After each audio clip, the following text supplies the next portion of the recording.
रहीम। अस्सलाम वालेकुम नाज़रीन, आप देख रहे हैं दिलास चार। मैं हूं यासिर रशीद और मेरे साथ हैं सीनियर सहाफ़ी राना मोहम्मद अजीम साहब। नाज़रीन, आज़ाद जम्मू और कश्मीर की कानून साज असम्बली के इंतखाबात 2021 जिसमें पाकिस्तान तहरीक इंसाफ ने वाज़े अक्सरियत हासिल कर ली है। 23 नशिस्तें चाहिए थी हुक्मरान जमात बनने के लिए, जबकि पाकिस्तान तहरीक इंसाफ ने 25 नशिस्तें हासिल की। और दूसरी बड़ी अपोजिशन जमात जो बनकर सामने आई वो पाकिस्तान पीपल्स पार्टी थी। यह तवक्कुआत के बरअक्स था। पाकिस्तान मुस्लिम लीग नून को बड़ी अपोजिशन पार्टी बनना चाहिए था, लेकिन पाकिस्तान मुस्लिम लीग नून आजाद जम्मू कश्मीर के इंतखाबात में तीसरी जमात बन के सामने आई है। तो पाकिस्तान मुस्लिम लीग नून की बदतरीन पसपाई की वजह क्या बनी? पाकिस्तान पीपल्स पार्टी ने जो तवक्कुआत के बरअक्स 4 नशिस्तें ज्यादा हासिल की, वो किन वजूहात की बुनियाद पर हासिल की? पाकिस्तान तहरीक इंसाफ का क्या बयानिया चला या फिर वजह कुछ और थी? पूरे मुहर्रिकात क्या थे? अब तक के नताइज क्या रहे और उन नताइज की रोशनी में आने वाली सियासत पर क्या इंपैक्ट पड़ेगा? राना साहब की तरफ बढ़ते हैं। राना साहब, तहरीक इंसाफ ने जो नशिस्तें हासिल की वो तवक्कुआत के मुताबिक तो थी, लेकिन उससे कुछ ज्यादा भी हैं। पाकिस्तान मुस्लिम लीग नून की बदतरीन शिकस्त की आप वजह क्या समझते हैं? देखें, बड़ी क्लियर वजह जी इनका बयानिया, वो बयानिया जो इन्होंने आज़ाद कश्मीर के अंदर इस्तेमाल किया कि मरियम नवाज साहिबा ने बुरहान वानी शहीद की बरसी पर एक दफ़ा उनका नाम लिया, एक दफ़ा कश्मीरियों की शहादत का जिक्र किया, एक दफ़ा भी उन्होंने कोई ऐसा नाम लिया जो कश्मीरी मुजाहिदीन का था, संतों का था, कश्मीरी रहनुमाओं का था, नहीं लिया ना। पूरी तकरीर देख रहे, हर तकरीर में उन्होंने नरेंद्र मोदी याद आता था, हर तकरीर में कश्मीर बेच दिया, हर तकरीर में कश्मीर की फलां जगह बंदे ने फलां जगह सौदा कर लिया, सिर्फ ये इनकी बातें थी। और रहती रोती कसर निकाल के रख दी। भैया बात बड़ी सीधी सी है। मियाँ नवाज शरीफ ने वो मुलाकात जो अफ़गानिस्तान के सलामती कौंसल के जो चेयरमैन से या सरबराह थे जो उनसे मुलाकात की, उसकी प्रेस रिलीज जारी हुई। किसको नहीं पता कि अफ़गानिस्तान की वो शख्सियत जिससे वो मुलाकात कर रहे हैं वो पाकिस्तान के ख़िलाफ़ क्या बकवास करता है, वो पाकिस्तान के ख़िलाफ़ क्या गलत ज़ुबान इस्तेमाल करता है, अफ़गानिस्तान से पाकिस्तान के ख़िलाफ़ क्या होने जा रहा है, अफ़गानिस्तान के अंदर से अफ़गानिस्तान की हुकूमत पाकिस्तान के ख़िलाफ़ क्या साजिशें करती है, पाकिस्तान के ख़िलाफ़ कहाँ कहाँ पर दहशतगर्दी में वो नहीं मुलव्वस, पाकिस्तान के ख़िलाफ़ कश्मीर के ख़िलाफ़ कौन कौन सा ऐसा महाज है जो उन्होंने भारत का जिसमें साथ नहीं दिया। तो ये चीज़ें तो क्लियर हो गई थी यार सर। उसके बाद तो नफ़रत की इंतहा हो गई थी। मैं आपको बिल्कुल बताता हूँ, मुझे एक उम्मीदवार ने, मुस्लिम लीग नून के उम्मीदवार को, मैंने इलेक्शन की रात, सुबह इलेक्शन है, पोलिंग है, मैंने उसे फ़ोन किया, मैं कहा भाई कैसी पोजीशन जा रही है, क्या बनेगा?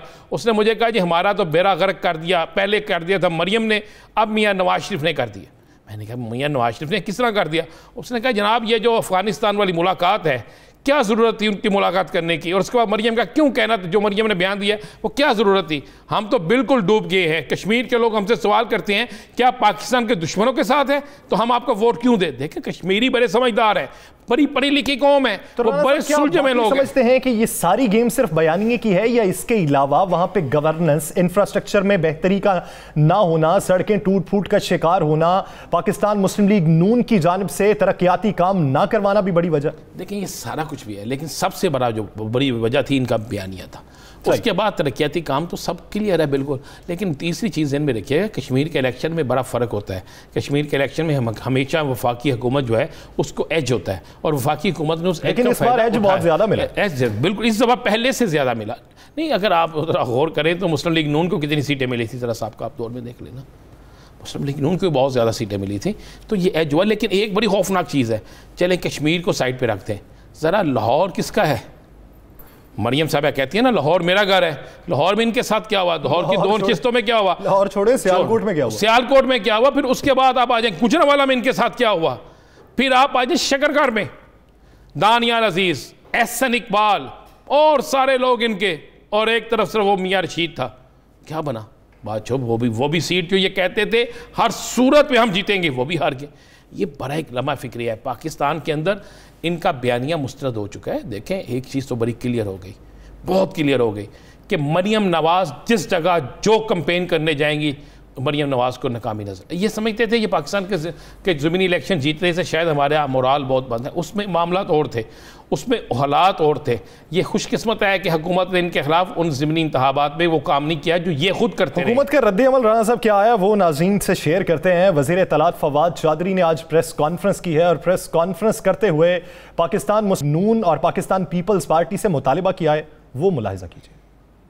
मैं ये समझता हूं कि असूली तौर के ऊपर अगर नून लीग और पीपल्स पार्टीज कोई उनमें रमक भी है पार्टी की, तो उनको चाहिए कि वो बिलावल भुट्टो से और मरियम नवाज शरीफ से इस्तीफा ले लें और इतनी बड़ी शिकस्त की जिम्मेदारी उन्हें कबूल करनी चाहिए और अपने गिरबान में झांकें, अपनी सियासत को परखें और पीपल्स पार्टी और नून लीग जो एक बड़ी अहम सियासी जमातें हैं उनके अंदर नई लीडरशिप को उभरने का मौका दें। राना साहब, वजीर इत्तलात साहब का ये मुतालबा जायज़ है? देखिए, नहीं, ये मुतालबा जायज़ तो नहीं है। उन्होंने एक सियासी पत्ता फेंका है, होना चाहिए, ऐसे सियासत में यही होता है। लेकिन आपको मैं आज के अंदर की खबर दूँ, कल रात को जैसे रिज़ल्ट आता है, रिज़ल्ट आने के बाद फौरी तौर पे पाकिस्तान पीपल्स पार्टी की एक अहम तरीन शख्सियत से मुस्लिम लीग नून की अहम तरीन शख्सियत का रब्ता होता है। यासर, मैं आपको ब्रेक कर रहा हूँ खबर, और वो कहते हैं जी आए मिलकर इसका बाइकाट कर दें, इलेक्शन के रिजल्ट का बाइकाट करें। ये ऑफर पीपल्स पार्टी की तरफ से? ना, ये मुस्लिम लीग नून की तरफ से जाती है, और डी चौक में धरना दें, जिसका इन्होंने ऐलान पहले किया था ना। तो पता है पीपल्स पार्टी की तरफ से क्या कहा जाता है? पीपल्स पार्टी की तरफ से वाज़े तौर पर कहा जाता है कि आप सोचिएगा भी ना। फिर कहा जाता है जी हमारी बिलावल से बात करवा दें, हम बिलावल से बात करते हैं। तो उनकी तरफ से जवाब आता है कि जो हम कह रहे हैं वो बिलावल साहब की तरफ से है। मुस्लिम लीग नून की वो अहम तरीन शख्सियत जो उस वक्त उस जगह बैठी होती है जहाँ पे बैठ के ये लाहौर में मॉनिटरिंग कर रहे हैं, जहाँ पे ये सब कुछ देख रहे हैं, रिजल्ट इनके सामने आ रहा है, वो फौरी तौर पर जनाब मरियम साहिबा को भी और बरतानिया में भी इतलाब चाहती है कि जनाब पीपल्स पार्टी ने तो ये कह दिया। फिर साथ ही इनके गुब्बारे से हवा निकलना शुरू हो जाती है, जो एक नारा होता है ना कि जनाब हमने फौरी तौर पे जाना है, डी चौक में धरना देना है, या एहतजाज की कॉल थी या फलां था, सब ज़ीरो हो जाता है। पीपल्स पार्टी रात को इन्हें बिल्कुल वाज़ेह जवाब दे देती है। और आज आपने देखा नहीं, नासर जो इनके वज़ीर इत्तलात है, उन्होंने कराची में क्या कहा, उन्होंने भी मुस्लिम लीग नून को वाज़ेह कहा कि होश के नाखन लें, देखें उनके साथ क्या हुआ है, उनकी मकबूलियत कहाँ गई है। उसके बाद क्या होता है, एक और बड़ी आपको ख़बर दे दूँ यासर, मियाँ शहबाज शरीफ साहब चंद और बैठते हैं, वो कहते हैं जनाब आप तो कहते थे, ये मरियम साहिबा को मुखातब करके कहा जाता है एक करीबी शख्स के, मरियम साहिबा को ये पैगाम दें कि आप तो कहती थी मैं फ़तह करने चली हूँ, फ़तह ऐसी की है कि हमारा कुछ भी नहीं रह गया, ये लफ्ज़ इस्तेमाल किया। जनाब आप ये समझ लें कि यासर, मैं आपको बता रहा हूं कि शहबाज शरीफ के करीबी लोगों ने बाकायदा मिठाई तकसीम की है। ये मैं आपको बिल्कुल दुरुस्त कह रहा हूं, मिठाइयाँ तकसीम की गई हैं, खुशियां मनाई गई हैं। उन्हें कहा गया कि जनाब मरियम साहिबा जो है फतह करने गई थी और ख़ुद फतह होकर आ गई हैं, पूरी मुस्लिम लीग नून को फतह करवाई हैं और पूरी मुस्लिम लीग नून का बेड़ा गर्क करवाई हैं। ये बाकायदा अल्फाज इस्तेमाल हुए हैं। अब उसके बाद उन्होंने कहा जनाब अब ये तो हो गया, अब आगे क्या होगा? उन्होंने कहा जी फिर शहबाज शरीफ साहब की तरफ से ये पैगाम है, अब वो मानते हैं या नहीं मानते, मुझे तो बड़े करीबी शख्स ने कहा, बहुत करीबी शख्स ने। उन्होंने कहा शहबाज शरीफ साहब ने कहा जे अब ये और करके देख लें कुछ, जब मुझे साइड पे करेंगे तो ऐसा ही होगा। फिर मियाँ नवाज शरीफ तक ये पैगाम पहुँचाया गया है कि मियाँ साहब ये जो हो रहा है ना, अगर एक दो और दफ़ा ऐसा हो गया फिर 2023 में अब सोच लें कि हमारे पास कुछ नहीं रहेगा। पीपल्स पार्टी ये गेन कर गई है। पीपल्स पार्टी जिस तरीके से भी अपने आप को ओबलाइज करवा गई है, पीपल्स पार्टी हमसे आगे निकल गई है और आपकी बेटी की ज़िद हमें मरवा गई है। ये लफ्ज़ है कि आपकी बेटी की ज़िद हमें मरवा गई है। अब अगले 4 से 6 दिन में फ़ैसला होने वाला है। सर 4 से 6 दिन में अगले फ़ैसला होने वाला है कि अब आर या पार, किसका? शहबाज शरीफ या मरियम का, किसी और का नहीं। शहबाज शरीफ या मरियम, इन दोनों में से किसी का आर या पार होना है। ये लिख लें, ये फैसला होना। खानदानी सियासत का इस वक्त हल क्या निकलता है, उसका नतीजा क्या निकलता है, ये तो वक्त ही बताएगा। लेकिन सोचने का मकाम ये है कि वो जो पाकिस्तान तहरीक इंसाफ को कहा करते थे कि ये जलसे नहीं जलसियां भी ना कर सके, उनके अपने इतने बड़े जलसे थे, तो तीसरी जमात बनने की वजह क्या बनी? नाज़रीन दीगर इश्यूज़ पे बात करेंगे, एक शॉट बाद। Stay with us.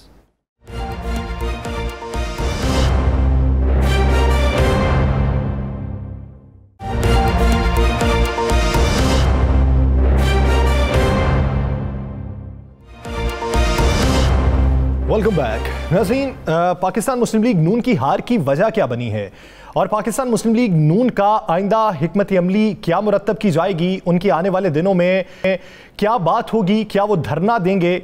और बयानिया जो है जिसको पाकिस्तान तहरीक इंसाफ ये कह रही है कि इनके बयानिए ने इनको मरवाया, वो बयानिया किस हद तक दुरुस्त था? बयानात जो चलते रहे, जो दावे होते रहे, उसमें कितनी हकीकत थी? इसी बारे में हमें ज्वाइन किया है चौधरी इस्माइल साहब हैं, पाकिस्तान मुस्लिम लीग नून के रहनुमा हैं, उम्मीदवार भी थे आज़ाद जम्मू कश्मीर के इंतखाबात के, और पाकिस्तान मुस्लिम लीग नून के नाराज रहनुमा हैं गुजरांवाला से वो भी हमें ज्वाइन कर चुके हैं, अशरफ अंसारी साहब। आप दोनों हजरात का बेहद शुक्रिया। गुजर साहब, सबसे पहले आपकी जानिब आऊंगा।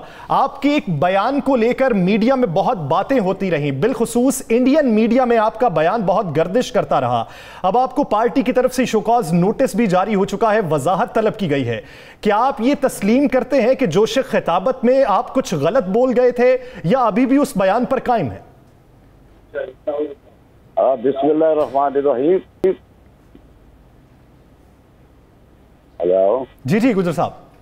हाँ, बिस्मिल्लाहिर्रहमानिर्रहीम। मैं वो जो बयान था मैंने वो और कंटेक्स्ट में दिया था, लेकिन इन्होंने और कंटेक्स्ट में ले लिया। वो उसमें कोई हकीकत नहीं। मैं बाई बर्थ पाकिस्तानी हूँ और अल्लाह के फजलो करम से पाकिस्तान हमारा मुल्क है, पाकिस्तान की मिट्टी से प्यार है। पाकिस्तान पे मैं कुर्बान, मेरा माल कुर्बान, मेरी औलाद कुर्बान। मैं प्योर पाकिस्तानी हूँ अल्लाह के फजलो करम से। मैं असम्बली में तकरीर में सबसे पहले मैं ये कहता हूँ कि सबसे पहले मैं पाकिस्तानी हूँ और उसके बाद मैं कश्मीरी हूँ। इसमें कोई शक व शुबहात वाली बात नहीं। इस्माइल साहब, आपने अपने खिताब में 2 दफा इंडिया का नाम लिया, 2 दफा।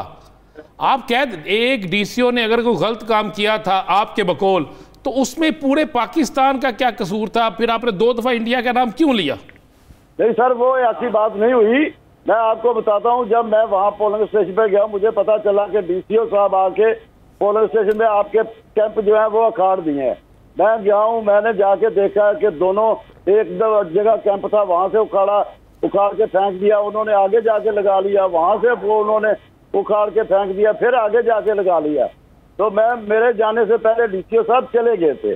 तो मैं जब गया हूँ तो उन्होंने मुझे बताया कि डीसीओ साहब आए थे। मैं कोई आपको हदायतें जारी करके गए होंगे। उन्होंने कहा नहीं जी नहीं है, वो अमला था सरकारी। उन्होंने तो ये बात नहीं कहनी थी कि हमें क्या कह के गए। उस वक्त वहां पे धांधली भी हो रही थी। तो मैं चला। गुजर साहब, आपने अपने बयान में भारत से मदद लेने का मुतालिबा किया था। गुजर साहब एक मिनट बयान सुना दे। मेरा ख्याल गुजर साहब का बयान सुना देना चाहिए हमें। आप कश्मीरी भी हैं, आप ये जानते हैं कि हुर्रियत रहनुमाओं की कितनी कुर्बानियां हैं। भारत के जुल्मों जबर के खिलाफ 73 सालों से पाकिस्तान आवाज उठा रहा है, कश्मीरियों के शाना बशाना खड़ा है। आपके इस बयान से उन्हें भी तकलीफ हुई, आप भी बतौर कश्मीरी क्या उस बयान से उनसे माजरत करेंगे जिन्हें तकलीफ हुई? मैं बिल्कुल माजरत करने के लिए तैयार हूँ, ऐसा कोई मसला नहीं। मसला यह है कि मेरे अपने 10-12 अजीज वहां पे शहीद हुए हैं और जब हम महाजर होके आए 1947 में, हमारे लोगों ने कुर्बानियां दे के ये पाकिस्तान हासिल किया था। ठीक है, हमारा इसमें इसको बनाने में हमारा बहुत किरदार है। मेरे आज भी 10-12 अजीज। इस्माइल गुजर साहब, एक सवाल का जवाब दे दे। आपने जो कहा दुरुस्त है कि कुर्बानियां दी। इस पूरी गुफ्तगू में 2 दफा भारत कहां से आ गया, इंडिया कहां से आ गया? इंडिया में कौन सा ऐसा अच्छा काम है जो इंडिया में होता है जिसकी मिसाल आप पाकिस्तान से बेहतर देते हैं? सर बेहतर नहीं मैं देता। मैंने ये कहा था कि मैं किससे इंसाफ मांगू, इंडिया को पुकारूं या और किसी को पुकारूं? नहीं, आपने कहा मैं, अगर आप कहें तो हम आपका शॉर्ट सुना देते हैं। मैं प्रोड्यूसर साहब से कहूंगा इनका शॉर्ट सुना दे, उतने दिन हम जरा अंसारी साहब करते हैं। अंसारी साहब, आपने कहा मैंने मुस्लिम लीग इसलिए छोड़ी कि ये इंडिया का बयानिया साथ लेकर चलते हैं, अब क्या कहेंगे? बिस्मिल्लाहिर्रहमानिर्रहीम। बहुत शुक्रिया राणा साहब। राणा साहब, हालात ने और वक़्त ने साबित किया है कि गुजरावाला के अंसारी बरादरान जो बात करते थे वो दुरुस्त थी, क्योंकि हम एक अरसा इनके साथ गुजार चुके थे। हम इन लोगों की जहनियत को, इनकी सोच को अच्छी तरह से जानते थे और ये अल्लाह का बड़ा खास करम था कि अल्लाह ताला ने बहुत टाइमली हमारे दिल में ये बात डाल दी थी कि ये लोग किसी तौर भी मुल्क और कौम के खैरखा नहीं हो सकते।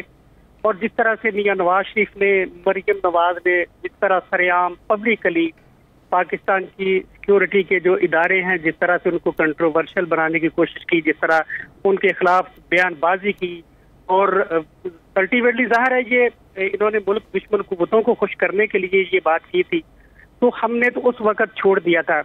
और ये जो बयान कल इलेक्शन डे पे चौधरी इस्माइल गुजर साहब ने किया है, एक मुहिब्बे वतन पाकिस्तानी की हैसियत से और जिम्मेदार पाकिस्तानी की हैसियत से मैं इनके बयान की पुरजोर और शदीद अल्फाज में मजम्मत करता हूँ और इदारों से ये मुतालबा करता हूँ कि ये जो मुल्क दुश्मन बयानिया इन्होंने दिया है, इंडिया का 2 बार इन्होंने नाम लिया है, ये इलेक्शन था, इलेक्शन को इलेक्शन की हद तक रहने देते।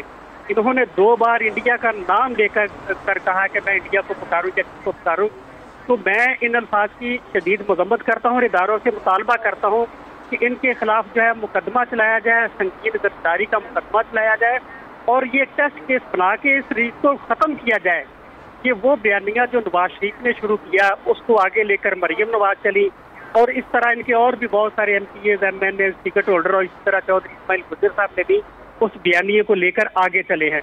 तो हम तो भरपूर मजम्मत करते हैं और इदारों से मुतालबा करते हैं। आपकी जानिब से भरपूर मजम्मत की जा रही है। गुज्जर साहब, मैं आप पे कोई लेबल नहीं लगाना चाहता।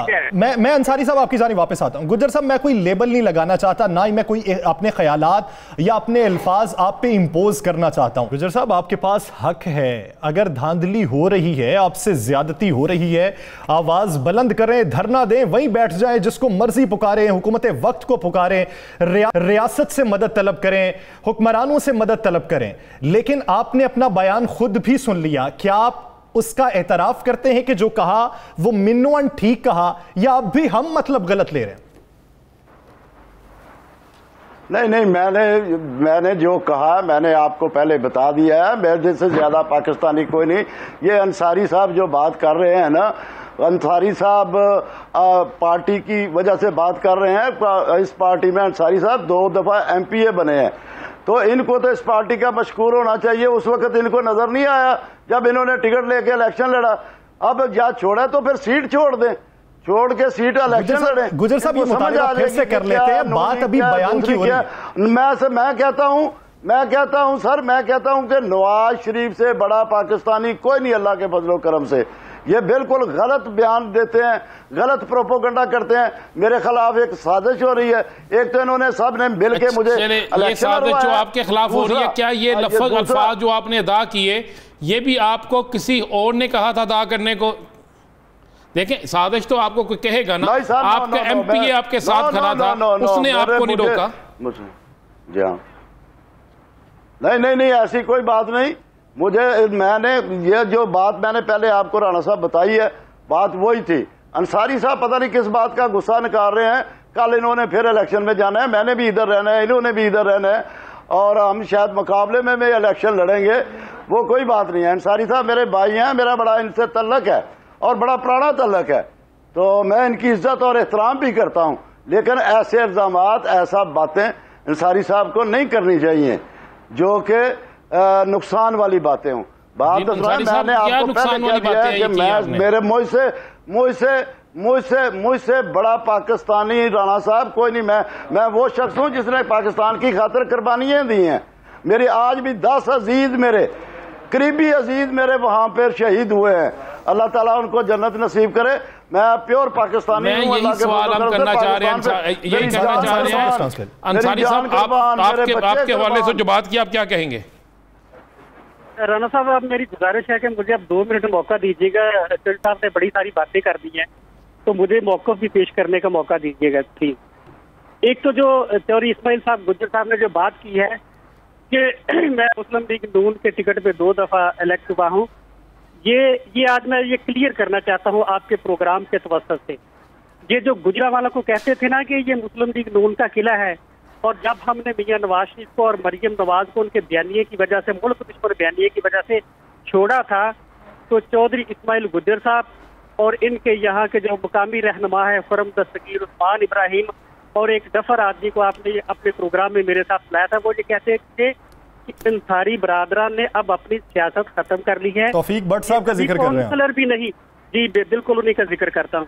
तो ये कहते थे कि इन्होंने अपनी सियासत कर ली है, ये अब कभी काउंसलर भी नहीं बन सकेंगे।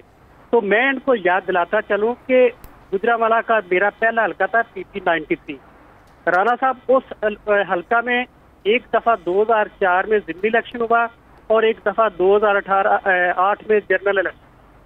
2 दफा ये मुस्लिम लीग की सारे मिलके एक कैंडिडेट नहीं दे सके थे। मुस्लिम लीग नून के पास कैंडिडेट नहीं था, फिर अंसारी बरादरान ने अपने आप को पेश किया था और यहाँ से पीपल्स पार्टी जीती रही है। अंसारी बरादरान से जो गली गली फिर के, तो इसको पीपल्स पार्टी से। अंसारी साहब, इस बात को आगे लेके चलेंगे। जो उन्होंने एक क्वेश्चन हमारा जो है आज का सवाल है कि पाकिस्तानियत के हवाले से, वो कह रहे हैं कि अंसारी बरादरान हम पे झूठा इल्ज़ाम लगा रहे हैं। सर मैं उसी तरफ आ रहा हूँ, बस एक सेकंड बस। तो ये जो तो था कि ये मुस्लिम लीग नून का किला है, ये तो साबित हो गया है ना कि किन की वजह से था। चौधरी इस्माइल गुज्जर साहब जब अंसारी बरादरान के साथ पोलिंग स्टेशन का दौरा करते थे तो इनके ऊपर फूलों की पत्तियां निछावर की जाती थी। कल मेरे हल्का में राना सनाउल्लाह, खुरम दस्तगीर और दीगर एमपीएस ने, मेरे हल्का का एक इलाका है गुरु नानकपुरा जी, वहां पर कैंप नंबर 2 है, वहां पर जब चौधरी इस्माइल मेरे साथ जाते थे तो ये बारी एक से जीतते थे। तो कल खुरम दस्तगीर और राना सनाउल्लाह जब वहां पर गए हैं तो लोगों ने वहां उनको कहा है कि आज आप अंसारी बरादरान के बगैर यहाँ पर आएंगे तो आज आपको शिकस्त का मुंह देखना पड़ेगा। फिर इलेक्शन के रिजल्ट ने साबित किया कि वहां से अगर इनको जो अक्सरियत मिलती थी वो अंसारी बरादरान की वजह से मिलती थी। तो ये जो गुजरावाला जिसको ये मुस्लिम लीग नून का किला कहते थे, ये शख्सी वोटिंग की बात हो रही है। हम पाकिस्तान की बात बयानिए के हवाले से, बयानिए के हवाले से सर मैं इसकी बात को क्लियर कर देता हूँ। मेरी बात में इंटरप्ट ना करें जो साहब, मैंने बिल्कुल आपकी बात, अंसारी साहब मेरे भाई हैं, अंसारी साहब आप मेरे भाई हैं। मैं आपको बताऊं कि कैंप नंबर 2 गुरु नानकपुरा से मैं कभी भी मैंने इलेक्शन जीता नहीं है, वहां मैं इलेक्शन हमेशा उस पोलर से हारता रहा हूं, ठीक है। हम हमेशा अब भी मैं उस पोलर से हारा हूं। मुकम्मल करने दे तो आप मेरी बात मुझे मुकम्मल करने दे। तो राणा साहब ये जो पाकिस्तानियत के हवाले से सवाल है, अब ये उसको जस्टिफिकेशन करने की कोशिश कर रहे हैं, जस्टिफाई कर रहे हैं अपने बयान को, चौधरी साहब भी और इनकी लीडरशिप भी। ये बयानिया ऐसा है, मुल्क दुश्मन बयानिया है, इसको किसी तौर पे भी जस्टिफाई नहीं किया जा सकता है। राना सनाउल्लाह साहब जो है वो बड़े मक्कार आदमी हैं, उनको पता है कि पार्टी के अंदर जो एमपीएस, एमएनएस और एमएलए साहबान हैं, इनकी पार्टी के अंदर कोई हैसियत वक़्त नहीं है। तो राना सनाउल्लाह ने फौरन इनके बयान की तो उन्होंने मजम्मत कर दी। क्या राना सनाउल्लाह ने मियां नवाज शरीफ और मरियम नवाज का जो मुल्क दुश्मन बयानिया है, क्या उसकी इनके बयान की जो मजम्मत की गई है उस हवाले से इनसे जान लेते हैं। गुजर साहब, जैसा कि राना सनाउल्लाह साहब ने मजम्मत की, एहसन इकबाल साहब जो पार्टी के सेक्रेटरी जनरल हैं उन्होंने आपको शोकॉज नोटिस भेजा है। अगर हम ये बात अपने पे अप्लाई कर लें, आपके वाला नुक्ता कि हमने गलत मतलब लिया आपकी बात का, तो क्या पार्टी ने भी गलत मतलब लिया? देखिए बात यह है कि मुझे जो है ना शोकॉज नोटिस अभी तक मिला नहीं, ठीक है। मैंने फेसबुक पे देखा है कि उन्होंने कहा जी कि हमने देने की कोशिश की गई है। राना साहब ये कोई इन्होंने शोकॉज मुझे अभी नोटिस मुझे पता अंसारी साहब बात सुनते हैं। पार्टी का अंसारी साहब मौकिफ तो आने, अंसारी साहब मेरी बात तो सुन, अंसारी साहब मौकिफ आने दें, अंसारी साहब मेरी बात तो सुन ले, अंसारी साहब पार्टी बन चुकी है, अंसारी साहब मेरी बात तो सुन ले। अंसारी साहब वक्त कम है, मौकिफ आने दें, ब्रेक पे भी जाना है, मौकिफ आने दें गुजर साहब। और अंसारी साहब मेरी बात तो सुन लेना, मेरी बात सुन ले, मेरी जान, आप मेरे भाई हैं, मेरे लिए काबिल एहतराम है। बात कौन सुनेगा? मैंने आज तक मैंने कभी मेरी बात तो सुन लेना, वोट भी पड़ेंगे, लेकिन अगर मेरी बात तो सुनेंगे अंसारी साहब, अंसारी साहब एक मिनट जरा जी बताइए इस्माइल गुजर साहब, अगर आपकी पार्टी आपको शोकॉज नोटिस मिल जाता है तो क्या जवाब देंगे? ये तो बीमारी है, ये अपनी बात करते हैं, किसी की बात सुनने के लिए तैयार ही नहीं। मैं ये कह रहा हूँ अंसारी साहब मेरे भाई हैं, मेरे अजीज हैं, बात तो सुन ले। अंसारी साहब ब्रेक पे जाना है, वक्त कम है मेरे पास, मैंने ब्रेक पे जाना है। गुजर साहब का मौकिफ आने दें, फिर मैं आपकी जानिब आता हूँ। अंसारी साहब मैं आपकी जानिब आता हूँ, बोले जा रहे हैं। जी गुजर साहब। जी मैं ये कह रहा हूँ अंसारी साहब मेरे भाई हैं, मेरे अजीज हैं। मैंने एक तो पहली बात यह है कि मैंने आज तक कभी इनके खिलाफ बयान नहीं दिया, पहली बात, क्योंकि मेरा इनके साथ एक जाती तल्लक भी था और अब भी है, कोई ऐसी बात नहीं, ये मेरे मतलब जो मर्जी कहे, लेकिन मैं ये कहूंगा कि ये मेरे भाई हैं, मेरे अजीज हैं। मैं वो जो पोलिंग की बात कर रहे थे कि पत्तियों के हार पड़ते थे, वहां से मैं इलेक्शन हार। मुझे ये बता दें इस्माइल गुजर साहब, ये जो आपने इंडिया के हवाले से बात की 2 दफा, मैं सिर्फ ये जानना चाहता हूँ, मान ले कि आपने उस जाविये में नहीं की, मैं आपकी बात मान लेता हूँ जाविये में नहीं की, तो इंडिया के अलावा भी तो इतने मुल्क हैं, आपने पाकिस्तान दुश्मन मुल्क का नाम क्यों लिया? इंडिया में कौन सी ऐसी सहूलत है जो पोलिंग में मिलती है? मैंने क्या, मैंने कहा कि मैं किसके सामने अर्ज करूं, किसको कहूं कि मुझे इंसाफ मिले, मेरे साथ ये ज्यादती हो रही है, मैं किसको कहूं? तो मैंने मेरी बात सुने, राणा साहब माशाल्लाह आपका प्रोग्राम मैं बड़ा पसंद करता हूं, मैं सुनता रहता हूं, आप बड़ी सच्ची सच्ची बातें भी करते हैं, आने वाले वक्त के हालात के मुताबिक भी आप बताते रहते हैं, और मैं आपका इस चैनल पे आपका प्रोग्राम खसूसी तौर पे सुनता हूं। आप मेरे भाई हैं, अजीज हैं। ये नोटिस की जो बात है, मैंने फेसबुक पे देखा है नोटिस आया, लेकिन अभी मुझे मसूल नहीं हुआ। राणा साहब ने जो बात की उन्होंने अपनी सोच और समझ के मुताबिक उन्होंने ठीक की, जो उनका बनता था उन्होंने किया। चलिए, आप अपने बयानिए पे माफी मांग रहे हैं, आप माजरत कर रहे हैं। मैं सब पूरी कौम, पूरे पाकिस्तान से माफी मांगता हूं। ये कौन सी बात, माफी मेरे अल्लाह ने फरमाया कि माफी गलती करता है बंदा जो, उसको माफी मांगने नहीं चाहिए, और माफी देने वाला भी बहुत बड़ा होता है, माफी मांगने वाला भी बहुत बड़ा होता है। माफी मांगने में पहल कर लेना ही बड़ा ज़र्फ होता है। अगर आपके कहने का मतलब वो नहीं था, गुजरा, मैं उससे माजरत चाहता हूं। नुक्ता नजर वो नहीं था, तो आपके बयान से जिसको तकलीफ हुई है आप उससे बराह रास्त माफी मांग रहे हैं, तो फिर ये आप इसका जवाब भी अपनी पार्टी को पेश कर देंगे। बहुत शुक्रिया चौधरी इस्माइल गुजर साहब और अशरफ साहब इस हवाले से अपना वक्त देने के लिए। नाज़रीन, दीगर इश्यूज पर बात करेंगे एक शॉर्ट ब्रेक के बाद। Stay with us.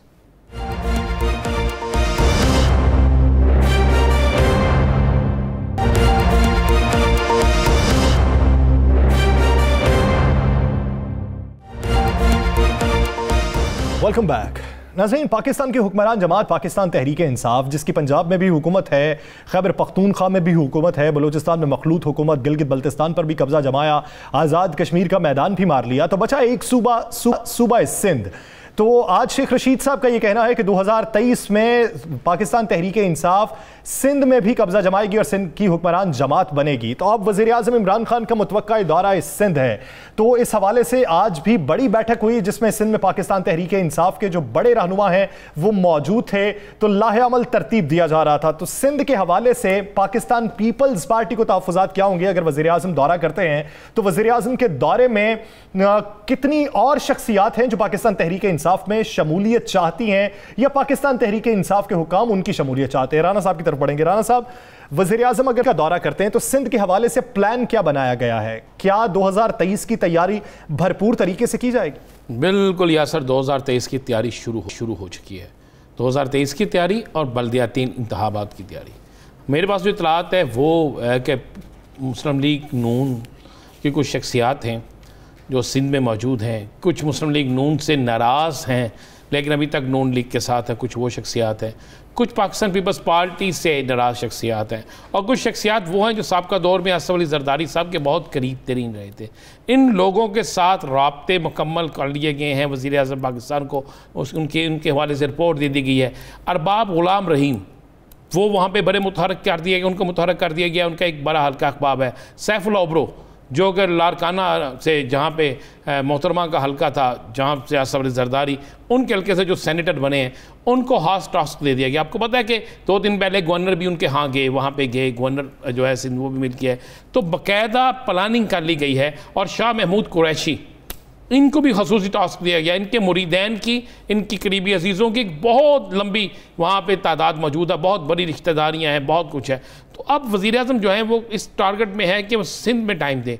सिंध को बाकायदा एक अपना हदफ बनाया गया है, और सिंध के हदफ के लिए थोड़ी सी तब्दीली ये की गई है कि वहाँ पर पहले होता था कि तहरीक इंसाफ के कुछ नज़रियाती कारकुन जो है वो कहते थे इसको लेना, इसको नहीं लेना, लेकिन अब इससे हट के काम किया जा रहा है। सिंध के अंदर पीपल्स पार्टी को टफ टाइम देने के लिए, पीपल्स पार्टी को इस मजबूर करने के लिए कि वो अपनी सारी तवज्जो सिंध पे रखे और दूसरे सूबों की तरफ ना जाए। आप ध्यान में रखिए कि कश्मीर में पाकिस्तान पीपल्स पार्टी की 11 नशिस्तें ये ख़तरे की घंटी है मुस्लिम लीग नून के लिए भी और दीगर सियासी जमातों के लिए भी। अब पीपल्स पार्टी को अगर ये सिंध तक की महदूद रखते हैं, उसको सिंध तक रहने देते हैं, तो फिर तहरीक इंसाफ को आने वाले वक्त में जो है वो पीपल्स पार्टी से इतना ख़तरा नहीं रहेगा। क्योंकि पंजाब में तहरीक इंसाफ के बहुत से लोगों को तोड़ चुके हैं पाकिस्तान पीपल्स पार्टी। जब जरदारी साहब आए थे उसका ऐलान होना बाकी है। अब मुस्लिम लीग नून, पीपल्स पार्टी और कुछ और दीगर जमातें जो हैं उनके लोगों को तोड़ने के लिए, उनकी शमूलियत के लिए जो है वज़ीर-ए-आज़म दौरा करेंगे। सिर्फ वज़ीर-ए-आज़म का दौरा नहीं होगा, मैं आपको ये भी बता दूं, वहाँ पे बहुत से प्रोजेक्ट्स जो हैं उनको अनाउंस किया जाएगा। हाल ही अनाउंस नहीं किया जाएगा, उन पर काम भी शुरू करवाया जाएगा।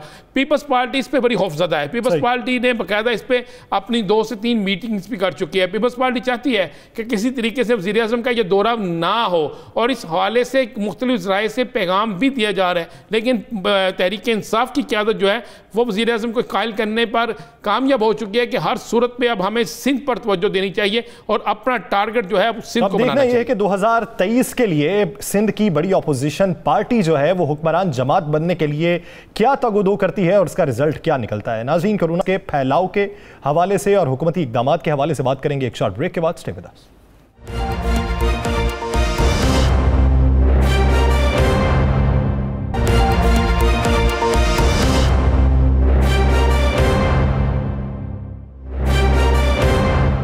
Welcome back.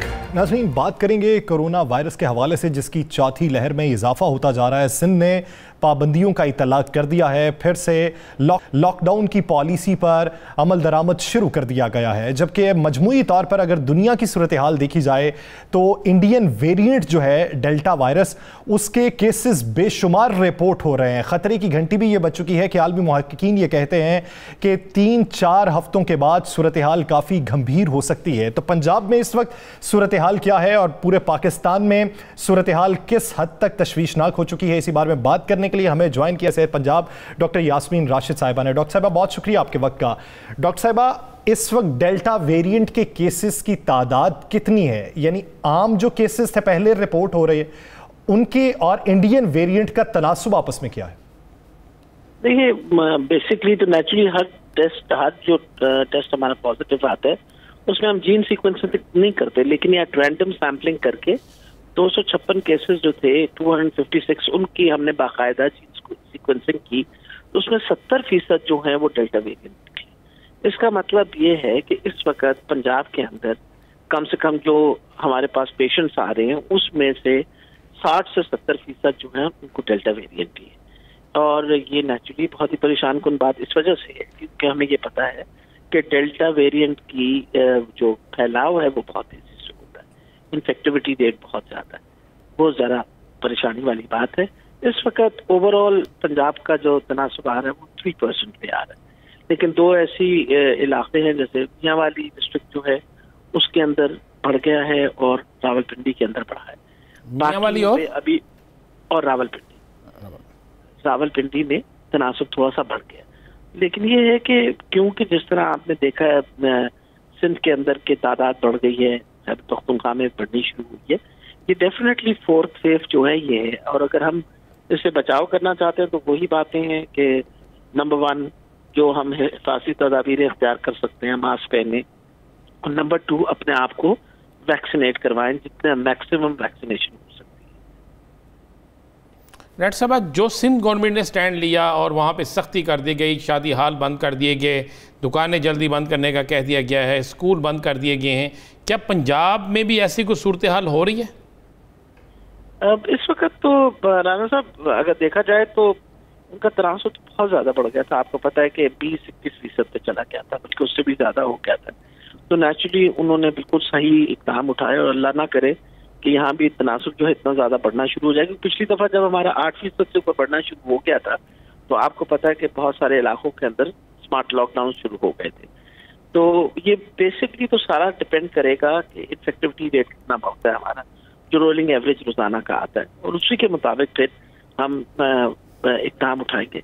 लेकिन जो इस वक्त अहम जो काम कहा है और जो इसका हदफ हमने उठाया है कि हम इंशाल्लाह जो 5 हमारे बड़े शहर हैं जिसके अंदर बहुत बड़ी आबादी है, अब जैसे अगर आप सिर्फ लाहौर ही का ले ले तो 1.25 करोड़ की आबादी तो लाहौर में रहती है। इसी तरह मुल्तान, रावलपिंडी, फैसलाबाद और गुजरावाला, इन सारे जो हेविली पॉपुलेटेड हमारे शहर हैं इनमें हम इंशाल्लाह पूरी कोशिश कर रहे हैं कि 14 अगस्त तक हम कम से कम 40% आबादी जो 18 साल से ज्यादा है डॉक्टर साहब को हम जरूर। खैबर पख्तूनख्वा में हमने देखा कि कागान नारान जाते हुए ट्रैफिक ब्लॉक है, बेइंतहा लोग वहाँ गए, सियाहती मकामात का रुख किया, आप लोगों में बुरी सूरत हाल रही, बाकी सियासी मकामात की भी, तो क्या आप उन्हें बंद करने जा रहे हैं या वहाँ पे वैक्सीनेशन सेंटर मजीद बनाने जा रहे हैं, क्या करने जा रहे हैं?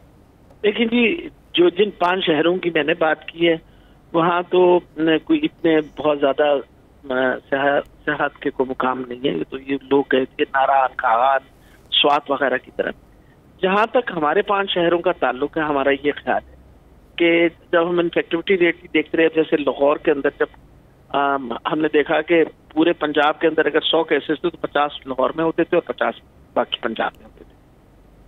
तो सबसे इम्पोर्टेंट ये चीज़ है कि 40% आबादी जो 18 साल से ज़्यादा है लाहौर के अंदर, उसकी तो हम हर हाल पे उसकी वैक्सीनेशन करें। वो ये तकरीबन कोई 40 लाख के करीब बनेगा और इस 40 लाख के अंदर से ऑलरेडी कोई तकरीबन हम 22 लाख ऑलरेडी वैक्सीनेट हो चुके।